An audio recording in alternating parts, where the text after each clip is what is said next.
samahan nyo akong pumunta dito sa rice mill. 3 araw na itong mga videos ko simula po nung Friday hanggang ngayong Sunday. Lahat po na nakumpile natin video. Actually hindi tayo nakapag-update ng bigas more on tayo sa nangyaring baha dito sa loob at labas ng Intercity. At ano ba nangyari sa mga rice mill? Nalubog ba o paano ba? Samahan nyo ako. Siguro medyo magulo ng konti dahil hindi pare-para yung araw natin. Nakakala ko dire-diretso yung vlog ko pero hindi napupugol-pugol kasi baka mamaya malaglag pa yung cellphone natin sa baha.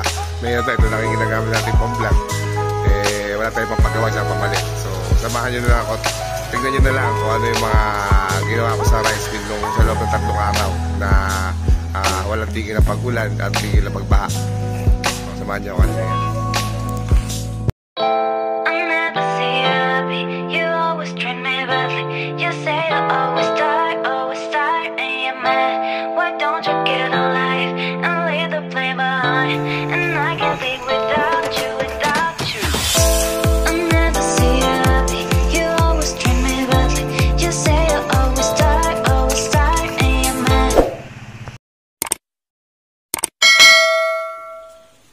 Good morning mga kabigas. July 28 ngayon, araw ng Friday. Ilang araw na nag-uulan. Ngayon pupunta tayo ng rice mill at may palay tayo doon. Ang problema, yun nga, ilang araw na nag-uulan. Lahat ng dadaanan ng baha. Kaya hindi natin magagamit yung motor natin. Ang gagawin natin, magbabike tayo. Yan. Ito yung bike ko. Pamimili tayo. Itong bike na to o yung bike ng anak kong gagamitin natin. So good luck na lang sa akin. Tingnan natin kung talaga tayo magbike ng almost 8 kilometers papasok ng rice mill. Tingnan natin yung itsura ng rice mill ngayon tsaka yung mga dadaanan para ma-update kayo kung ano ba nangyayari sa Bulacan pagka ganito tag-ulan na. Talagang kahit konting ulan na sa rice mill kasi medyo mga baha pero ngayon this time may bagyo, ilang araw nag-uulan. Sigurado mataas ang baha. So tingnan natin kung makakaraan yung mga truck natin na pang-pick up sa rice mill kung kaya ba dito pumunta sa Bulacan. So tara, samahan niyo ako. Good luck sa akin. Okay mga kabigas, after 5 kilometers muna ang ating pagbabike. Ito yung bike natin Yan, 5 kilometro yung tinakbo natin. Hingal ka pa, tayo nagbabike talaga Ito na kayo napunta ko sa MacArthur Highway sa Balagtas. Baha. Ayan, tara, halika na. Muulan-ulan pa. Doon sa Balagtas ganito, ewan ko lang sa Bukawi at mas mababa doon. At umuulan, mamaya-maya na lang siguro ulit tayo mga kabigas. Update ko kayo mamaya. Okay. Nung Friday, muna natin sinimulan yung vlog natin. So, Sunday na ngayon. At ganito pa rin sa Balagtas. Ano pa rin, dito, baha pa rin. Hindi pa rin humuhupa ang baha. Dito sa Bulacan. So kagabi nabasa ko may mga fake news na lumalabas na nagpakawala daw ang anggat. Pero hindi naman totoo yun. Ang alam ko nagpakawala ipo daw. Bustos, patuloy spill. Pero hindi naman nakaka-apekto talaga direct hit dito sa Balagtas at Bandang Bukawi yun. So yun. Kung tayong rice mill ngayon, tingnan natin kung ano yung sitwasyon. Tatlo line truck natin doon, nagdagdagan pa. Tingnan natin at marami naman tumatawag na buyer. Ang problema, ganito nga yung kondisyon ng kalsada. Paulan na, baha pa.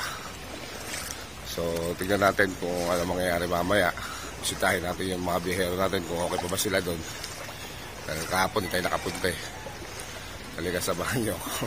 Mga kabigas, hindi ko na na-video yung pagpasok natin sa Intercity dahil talagang umuulan at baha kanina. Pero ngayon, ito yung sitwasyon ngayon sa loob ng Intercity. Kung makapansin niyo, ito si Angelo. Si Angelo, sarado ngayon. Si Mucha, kahit pa paano may nagkakarga. Although, baha yung loading niya. Pero, mataas naman yung, yung mga kamada ng bigas. So, may nakakapagkarga pa din. Ang problema, kanina, nakita natin yung ibang mga nakapagkarga din sa Intercity. Hindi naman makalabas. At dahil mataas masyado ang tubig, aabuti na yung kanilang mga, mga pang-ilalim. So, yung air filter yata, yung iba, pagka-air, nandun sa ilalim. Hindi sila makaano. So, ito yung sitwasyon ngayon sa rice mill. Yan. Mapalay kami dito mga kabigas. Wala pang tumutusok, hindi pa kami makabenta. Anong oras na? Almost 7 AM na. Ayan, ganyan kalalim ang baha sa Intercity. So ito bungad pa lang to. Lalo siguro pag pumunta ka doon sa loob, yan, mas malalim dyan. Hanggang hita o tuhod na sigurado sa mga kabigas natin. Medyo negative na yung mga sasakyan dyan. No, hindi tayo makapag-update ngayon dahil unang-una yung ibang rice mill sarado. Pangalawa, nagtaas ang tubig. So yung iba medyo busy sa paglilikas ng bigas nila, lalo yung malalapit sa bungad. So nililikas na nila yung kanilang mga bigas just in case baka mamaya mabasa, sayang. So medyo busy yung ating mga kasama dito sa rice mill ngayon. At hindi natin alam kung lalakas pa ba yung ulan, tataas pa ba yung tubig. Alam ko ang busos na nagpapakuwala rin kasi, kaya kahit pa paano hindi natin masasabi kung bababa agad itong tubig dito. Pero hopefully kasi mabilis naman bumaba ang tubig dito pagka pangkaraniwang ulan lang eh. Although bumabaha talaga. Yan lang ang sakit dito sa Intercity pagka ganitong tag-ulan. So sanay na rin yung mga tao dito na ganito pagka panahon ng tag-ulan, may bagyo, sanay na rin sila. Yan o. Pero nung Ondoy, mga kabigas, alam ko halos kalahati ng mga rice mill ay nalubog dito. Maraming bigas na nasayang. So pero ngayon medyo prepared na sila. Nagkaroon sila ng lesson nung panahon ng Ondoy. Medyo mas prepared na sila ngayon, alam nila yung gagawin. Tingnan niyo po mga kabigas yung motor kung hanggang sa halos kalahati po ng motor. Yun, umahon na lang. Yan. Si Eboy Palaboy, hindi ko na dinala yung aking yung aking motor, si Negra, kasi alam ko lulubugin lang eh. Baka maging pagawain ko pa. Imbis na makatulong sa akin si Negra, maging pagawain ko pa. So bike na lang muna tayo, exercise. Kaya lang hiningal kabayo ko kanina. Halos 8 kilometers po ang aking binike. Makarating lang dito sa rice mill. Hindi man tayo pa pwedeng hindi magpunta rito. At nandito yung ating mga truck, hanap buhay natin. Ayan, update ko lang kayo. Mamaya punta tayo sa highway, yung dinadaanan ng mga ating mga kabigas, para makita nyo kung ano yung sitwasyon doon. Okay mga kabigas, dito tayo sa Golden City naman ngayon. At tayo ay nagbabike. Bike tayo. Hinihingal kabayo na nga si Eboy Palaboy. Sa dami ng baha na dinaan natin, halos gahita at gatuhod ang mga dinaan natin baha, lalo dyan sa MacArthur at lalo sa loob ng Intercity. Pero dito sa Golden City, kita nyo naman, parang wala nangyari. Kasi mataas po kasi yung lugar na to. At dire-diretso pa rin ang negosyo. Ito naman po yung branch ni Angelo dito sa Golden City. Yan. Nakalan tayong buyers ngayon at alam natin bahala sa dinadaanan. Yan o. Daming mga container, yung mga imported. Ito naman po yung kila Madam Joy, Boss Ikoy, yung R&E. Oy, shout out! Yan, great harvest po. Yan. Ito po yung masangkay, yung Princess J. Yan. May buyers po na nakahinto. As usual, hindi naman nawawala ang buyers ni Mucha Rice Mill. Ayan, ito po yung Coco Pandan. Ayan, dami po naglo-load. Yung sarili niyang truck. Ayan, may mga deliveries. May mga buyers din po sa kabila na naglo-loading. Ayan, parang hindi apektado ng baha ngayon dito sa loob kasi po napakataas po ng lugar ng Golden City. Hindi po siya binaba. Flood free. Ayan, o. Buyer, o. At ito naman tayo sa gate, yung pinaka-entrada ng Golden City. Kung makikita nyo mga kabigas, medyo mataas nga yung lugar na to at hindi siya binabaha. So parang walang nangyari. At siyempre ayun po ang ating 38 pesos kilo na bigas. Wala pa po nakadisplay pero mamaya nandiyan na yan. Okay, ito na po yung MacArthur Highway.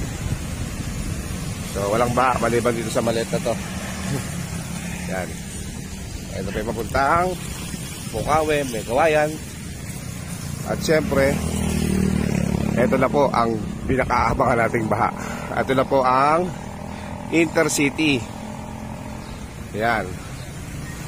Ayan po. Paglagpas nyo po ng gate ng Intercity, ayan na po ang baha. Grabe. Malakayin na po yung ibang sasakyan. Yung iba pinipilit tumawid, yung ibang motor. Ayan, may mga tumitirig dyan. Ayan, may mga bumabalik na po. Grabe ang baha. Hanggang dun yan sa bagong kalsada, yung mataas. Pero pagkatapos dan, pagdating mo ng San Juan, Balagtas, baha na naman.